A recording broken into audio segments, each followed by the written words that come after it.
Love and respect all you lovely, lovely people. Today we are going to delve into the story of the stars. We are digging into the history of the Star Wars of the past and decoding them out of the myths of the ancients, and also further developing some of what we have gone over regarding the four royal stars, known as Aldebaran, Regulus, Antares, and Fomalhaut.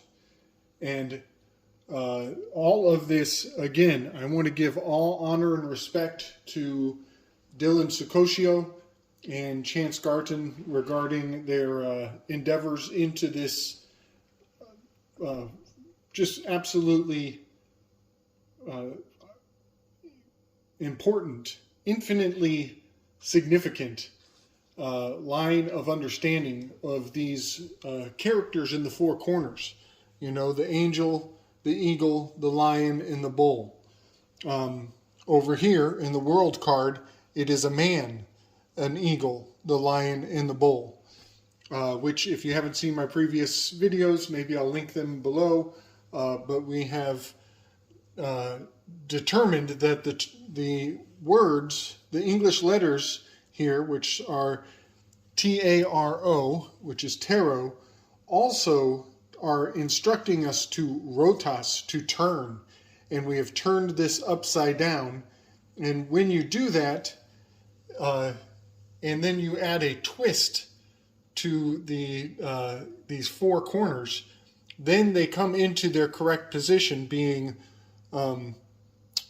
the bull, Taurus, the lion in Leo, the angel in Scorpio, and the eagle here in Aquarius. And so the four corners of this card correspond with the four corners of the zodiac. However, a major discovery has come to the surface, and that is why we are taking this to the next level. And I want to bring forward the symbols of the past, show how they are a representation of the recent future, or the recent present, and I want to forecast in my next video the significance of these four royal cards as they are moving towards a new age, into a new orientation. And much like the rotas told us to rotate the card and to turn and twist the card, these four royal stars are in a completely new configuration, officially as of the year 2012. And that is just a hint of where I am going to take it into the next video. But first, let's address where these stories have been blazed into our memory from the past, and how the past is heralding these dynamic shifts and a move into a new future, a new shape of our relationship to the heavens. So the story that I want to really focus upon is the story of Typhon, and how Typhon came into onto the scene of the heavenly beings, the heavenly gods, you know, lowercase g, if you will, and caused them to scramble, caused them to reorient themselves, to run and to hide.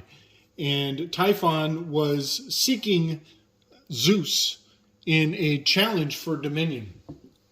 And the description of Typhon I will read from a book called Mythology and You, Classical Mythology and Its Relevance to Today's World by Donna Rosenberg and Sorrel Barker.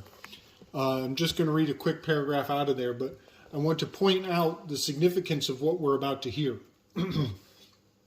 So, Typhon is a hybrid, and I believe that Typhon is a depiction of the four royal stars in their previous incarnation, in the age before the age we are leaving right now. So essentially what we're talking about is 2 ages past, where Typhon has 50 dragon heads on each shoulder, 50-50, a division there, is covered in scales with snake legs, has horns and wings. The wings cover the entire heavens from the east to the west. And those 4 characteristics, I believe, are an embodiment of the orientation of the 4 royal stars when they were in the mutable signs. And you will see that I have color-coded this to the best of my abilities. The purple of these 4 characteristics, these purple words, are located in the cardinal locations of the zodiac. And you will notice the horns are very much like the horns of the ram. The wings spreading from east to west I'm putting this in Gemini and Cancer because they have 2 parts. They're like Gemini. They are a mirror. They are a reflection. They have symmetry. And Gemini has the 2 faces, 2 heads, the twins, the lovers, and the crab is indicating that division, that cutting from the west and the east. The scales of the snake feet I interpret to be related to Libra, and the wings are, in my assessment, relate down here to Capricorn, which is the devil card. And Typhon is a very popular icon in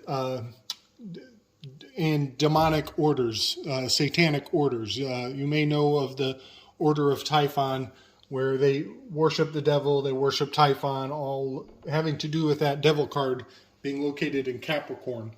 And we are going to do our best to disambiguate that symbol and put it back into its rightful position as simply a story.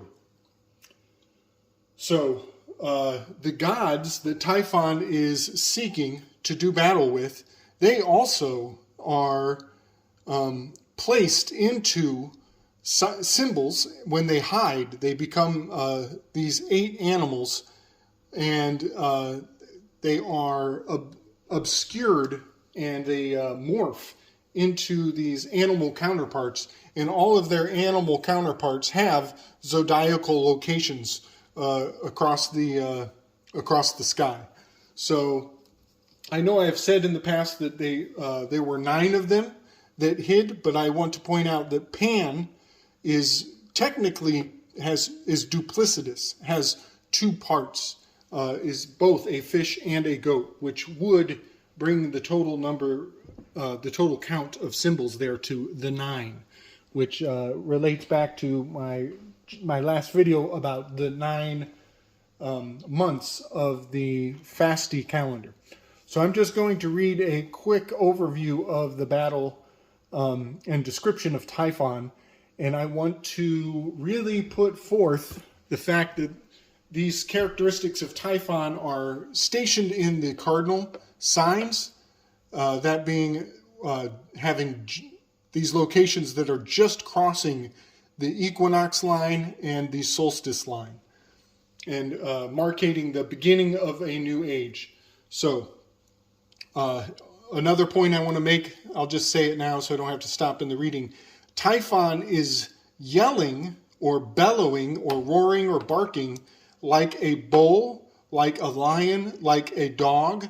All of these are presaging the symbol of the Sphinx, which is the next age that is yet to come. So the fact that Typhon is yelling and barking and making these sounds, he is foretelling the next shift that is yet to come. He's prophesizing the movement of these 4 stars out of the cardinal locations into what I've colored here in green: the bull, the lion, scorpion, and Aquarius. And I want to point out that the dog is Lupus down here, is in Scorpio. There's also a dog up here in Gemini, but I just wanted to get those things across so that you can see that Typhon's body is in the cardinal signs, and Typhon is screaming or foretelling, presaging the embodiment of the Sphinx in the fixed signs to come. So I will begin with Typhon's appearance was grotesque. 50 dragon heads emerged from each shoulder. In each head, reptile-like tongues flicked in and out, spewing forth fire and smoke. Moreover, each head spoke with strange voices.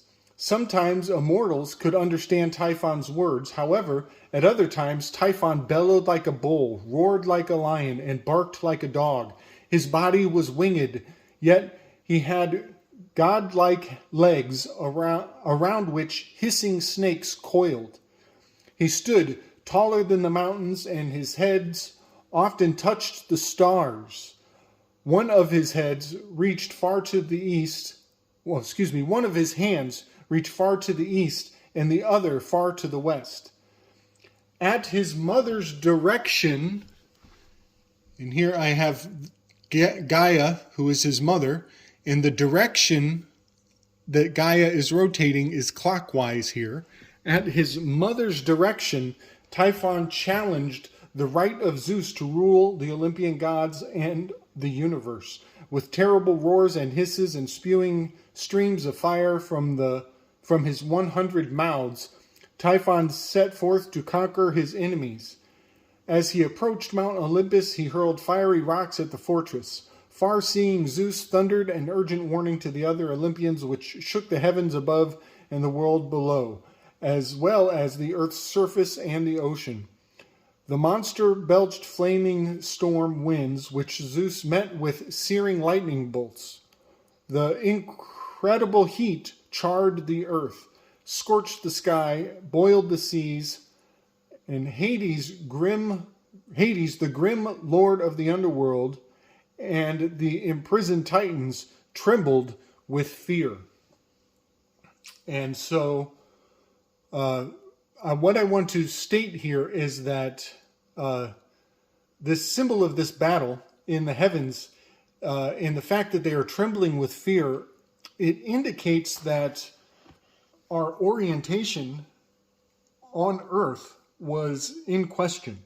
And that which we thought we knew was coming into doubt, as which to me symbolizes the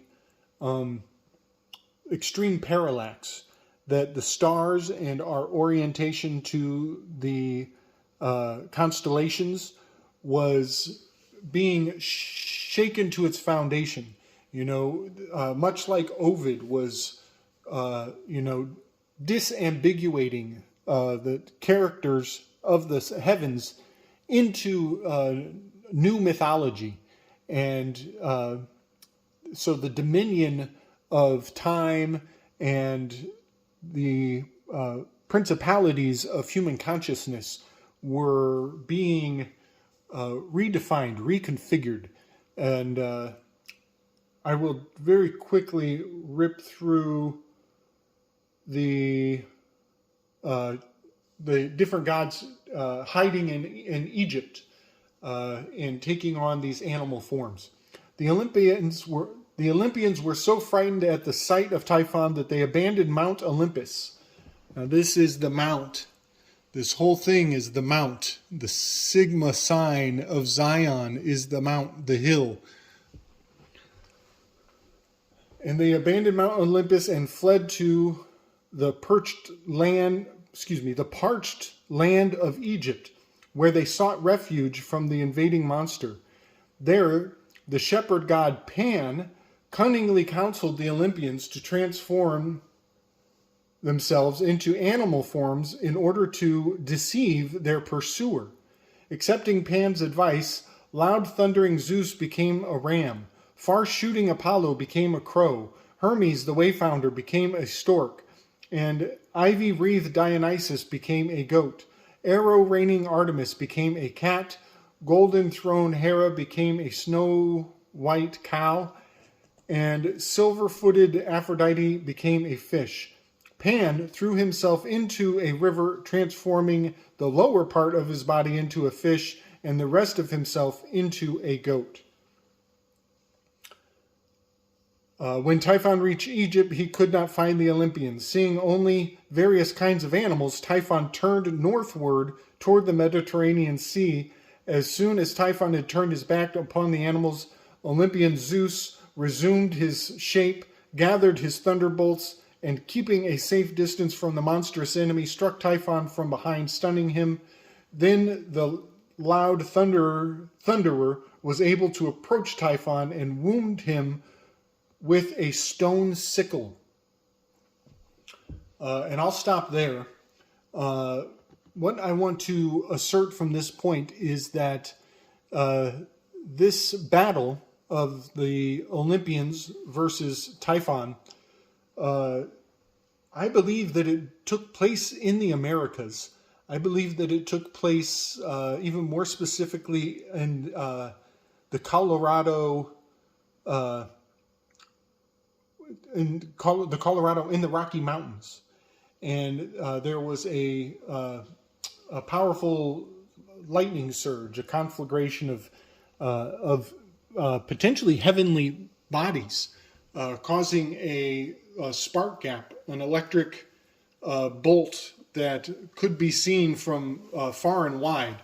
And a lot of what we are probably dealing with here is the foundation of the squatter man phenomenon, and lends very heavily to the electric universe theory.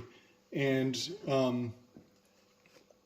there may have been more than one lightning bolt, but I definitely believe that this is how the Grand Canyon came to be formed, with minimal erosion runoff. There's the Grand Canyon has a delta where there is no sediment from what we are told is thousands and thousands and millions of years of the mountains being eroded and wore down into the water. There should be a huge, absolutely glaringly obvious sediment embankment at the bottom of the Colorado River, but it is not there. And that is because the entire thing was created by a lightning bolt. So that sets us up for my next installments, where I want to continue this pursuit of the progression of these royal stars. These four corners in this story have started here in the purple marcations at the cardinal corners. And this battle in Zeus regaining consciousness, having a second battle, making his comeback and defeating Typhon, and ultimately reinstating order to the chaos is a marcation of these four stars coming into the four fixed signs of the zodiac.